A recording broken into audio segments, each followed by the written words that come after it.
Cool. Ready for your next act? Yeah. Of course, everybody, the dream crowd. Let's get the round going again. Lovely. Build it up for Keith Millar. It's Millar time. How we doing? Yeah. Yes, my name is Keith. I'm aware of that. We can all relax. That just means when I was born, my mom, my dad, they scooped me up into their arms. They took one look at my little face and they were like, nah. Fuck it, pal, you are on your own. There's not very many of us left, and it's actually mad. There's 2 of us here tonight. Are we any in the crowd? No, good. I think any more and it would officially be a rally, so we're safe. Apparently it's a name that is dying out and it makes sense. Growing up, I didn't know very many other Keiths. I was aware of Keith Duffy from Boyzone, and Keith, a 67-year-old paedophile that lived at the end of our road. People used to say all sorts of nasty stuff about that man. I liked him. He was a kind dude. He always had the best sweets at Halloween. No, I loved going to visit Grandad Keith. He was a sound bloke. Proud to be named after that man, to be honest. I'll tell you a little bit more about me. My LinkedIn account says that I am a residential social care worker in a juvenile detention centre. Yeah. Because you can make anything sound fancy on there. Fuck it, they don't check. You know, that just means I'm a prison officer in an underage jail. And that just means I'm depressed because I'm bullied by 16-year-olds for a living. The guys like to tell me that I look like a man who claps when the plane lands.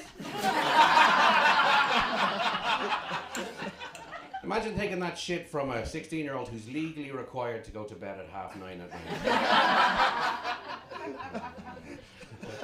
night. My wife, she's actually been asking me some big questions recently. You know, my wife, she came to me and she said, Keith, when are we going to have our own family? When are we going to have our own kids? You know, and it's tough, you know, because on one hand, I always thought that I wanted to be a dad. I always thought that I wanted to have children. And on the other hand, I like disposable income. I've only just discovered Deliveroo. I do not want to give that up. The other thing, I had to tell my wife, I had to break to her. I said, you know what, love, working with kids who kill people, that will ruin the mood as well. No, thank you. If I'm honest, it's not the only thing that's getting in the way. Me and my wife, we're also one of those couples. We have a lovely little dog. Any dog lovers in? Yeah, they're the best, you know. But when we got him, we swore to ourselves, we said, look, whatever happens, we're not going to spoil him, and he's not going to sleep in our bed. And then we got the dog, and then very quickly we began to spoil him. And now he only sleeps in our bed. And that makes things particularly difficult when it comes to intimacy. Because whenever we go to bed at night and we try to have sex, my wife gets jealous.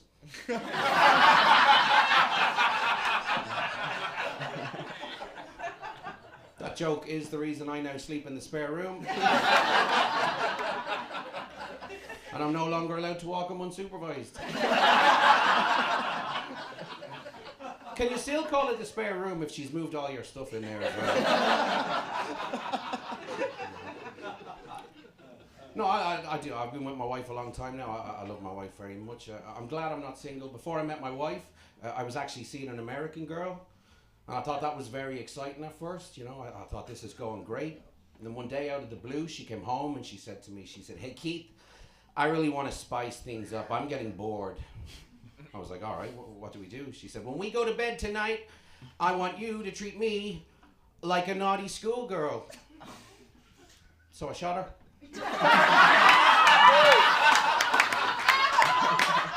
Didn't work out, that's what I'm telling you. Somebody told me recently that I have the vibe of a man who reads retro porn magazines on the bus. Which is insulting, because I can afford a train ticket. It has free Wi-Fi. And it gets me there quicker. I think it's the rumbling on the track.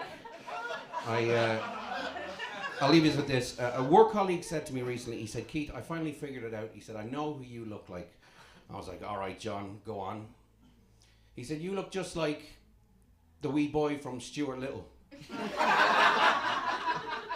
If instead of getting a mouse for a brother, he just grew up lonely and depressed. And I was actually watching that film with my niece recently, and she said to me, all excited, she said, Uncle Keith, why does that boy have a mouse for a brother? And the best answer I could come up with was, he had a better childhood than I did. I've been Keith Millar, you've been brilliant. Enjoy the rest of your night.